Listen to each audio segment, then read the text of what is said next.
GI tag का अध्ययन करेंगे।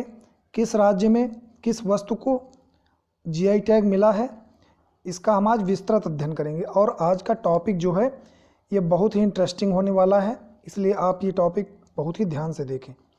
तो आइए स्टार्ट करते हैं, क्या है और किस चीज़ के लिए जीआई टैग दिया गया है, आइए देखते हैं।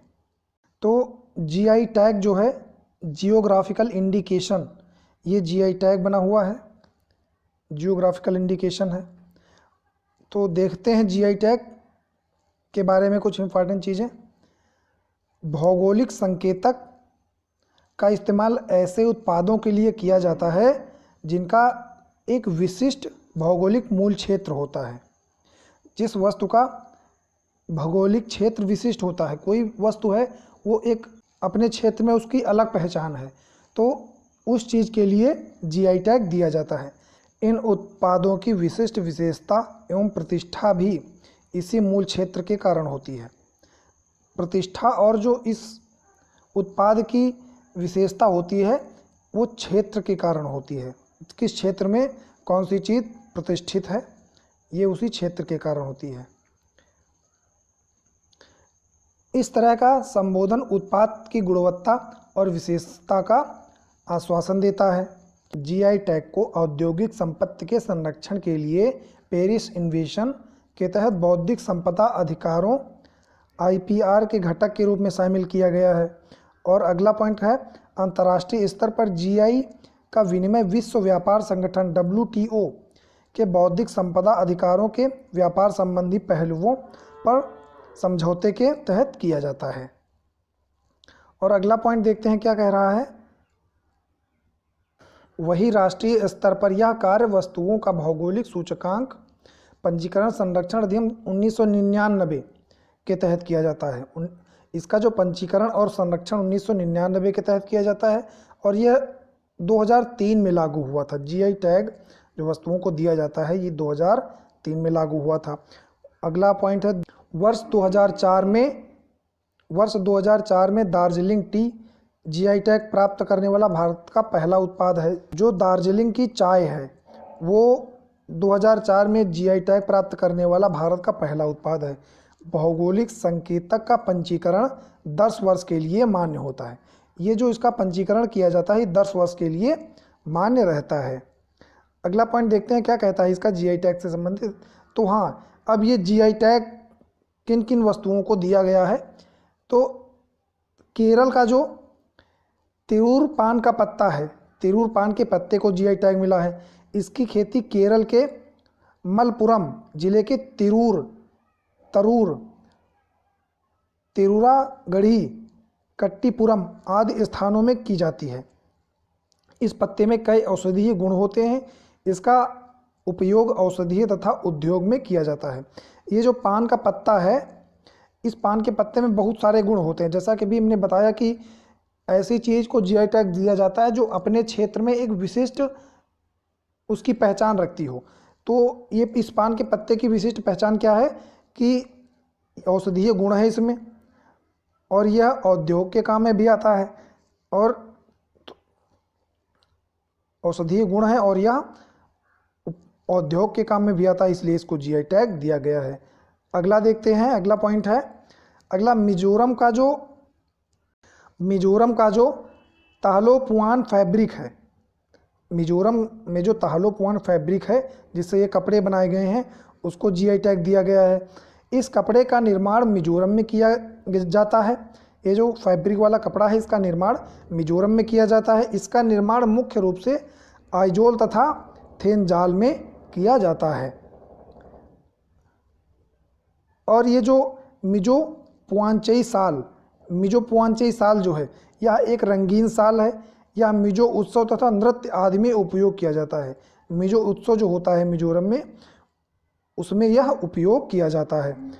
और तमिलनाडु की कंदागी साड़ी ये जो दिख रही है आपको, कंदागी साड़ी का निर्माण शिवगंगा जिले के कराईकुड़ी तालुक में किया जाता है। और यह साड़ी जो है कपास से बनने वाली साड़ी है। ग्रीष्म काल में लोग इसको ज़्यादातर पहनते हैं। कपास से बनने वाली साड़ी है और इसको लोग ग्रीष्म काल में पहनते हैं। अगला पॉइंट देखते हैं क्या कहता है। अगला ये है तमिलनाडु की डिंडीगुल ताले। तमिलनाडु का डिंडीगुल ताले जो हैं ये भी, इनको भी जीआई टैग दिया गया है। डिंडीगुल ताले को इसकी बेहतरीन गुणवत्ता तथा टिकाऊपन के लिए जाना जाता है। गौरतलब है कि तमिलनाडु के सरकारी संस्थानों जैसे जेल, गोदाम, अस्पताल, मंदिर, इन स्थानों पर डिंडीगुल ताले का उपयोग किया जाता है। अगला देखते हैं तेलंगाना के तेलिया रुमाल। तेलंगाना के तेलिया रुमाल को जीआई टैग दिया गया है। अब ये तेलिया रुमाल किस लिए प्रसिद्ध है? तेलिया रुमाल जो है कपास के कपड़े पर जटिल हस्त निर्मित काम से बनाए जाते हैं। कपास के जो कपड़े होते हैं उस पर हाथों से जो कारीगरी की जाती है उससे बनाए जाते हैं। यह पारंपरिक हथकरघा प्रक्रिया का उपयोग करके बनाया जाता है। यह प्रक्रिया जटिल है और केवल पारंपरिक हथकरघा प्रक्रियाओं के माध्यम से बनाई जा सकती है। यह डिजाइन 3 विशेष रंगों में बनाए जाते हैं। इसमें लाल, सफ़ेद और काले रंग शामिल होते हैं। ये देखो आप चित्र में देख रहे हैं, यही तेलिया रुमाल है। तो इसको तेलंगाना के तेलिया रुमाल को जीआई टैग दिया गया है। अगला पॉइंट देखते हैं दोस्तों क्या है। ये पेंटिंग है। यह पेंटिंग झारखंड में स्थानीय आदिवासी महिलाओं द्वारा बनाई जाती है। आप ये जो चित्र में पेंटिंग देख रहे हैं इसमें जानवर बना हुआ है और ये मनुष्य बना हुआ है, फूल बने हुए हैं। ये प्राकृतिक जो चित्रण किया गया है, यह पेंटिंग झारखंड के आदिवासी बनाते हैं, आदिवासी महिलाएं बनाती हैं। यह एक पारंपरिक और अनुष्ठानिक भित्ति कला है। यह चित्रकला के और हजारीबाग के जिलों में प्रचलित है। यह केवल शादी और फसल के मौसम के दौरान बनाई जाती है। जब कभी शादी होती है और जब फसल पकने वाली होती है तब यह चित्र बनाया जाता है। इसके लिए आदिवासी महिलाएं विभिन्न रंगों की प्राकृतिक रूप से उपलब्ध मिट्टी का उपयोग करती हैं। प्राकृतिक रंग जो हैं और मिट्टी जो है उसी का उपयोग करके ये चित्र बनाती हैं।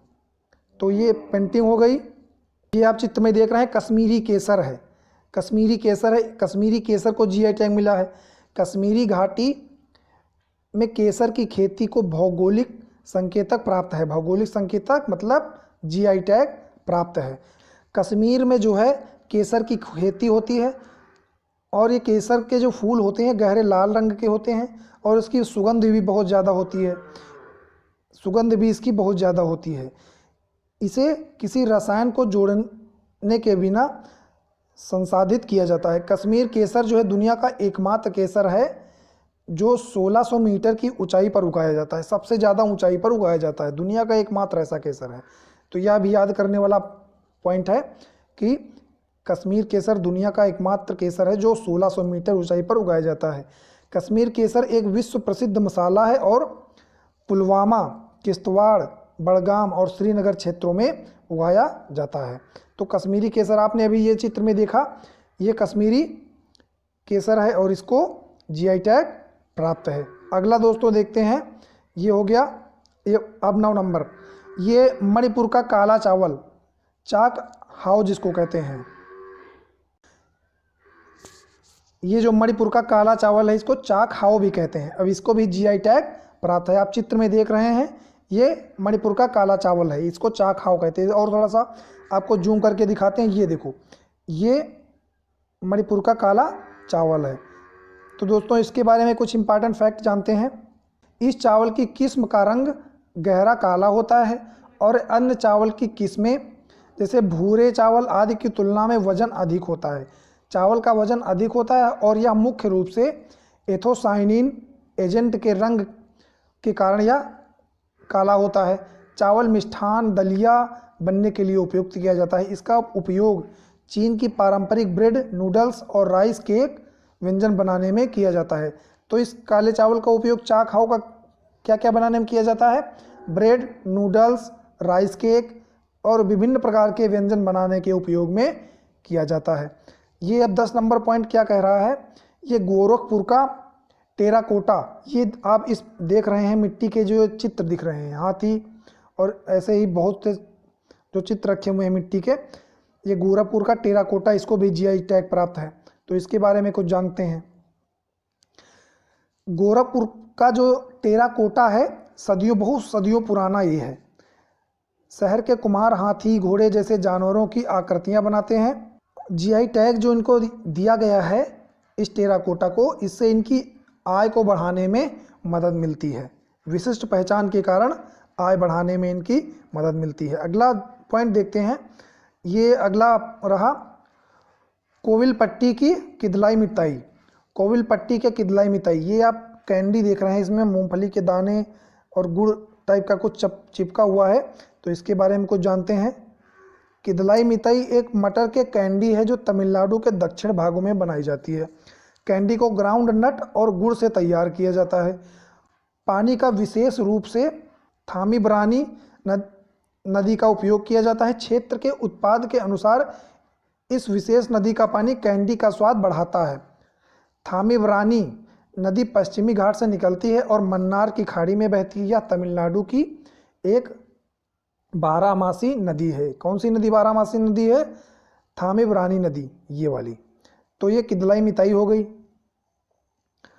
और थोड़ा सा जानते हैं, केरल से कौन सा पत्ता? केरल से तिरुल बेताल का पत्ता है, इसको भी जीआई टैग मिला है। ये आप देख रहे हैं फिगर में, तिरुल बेताल का पत्ता। तो इसके बारे में जानते हैं।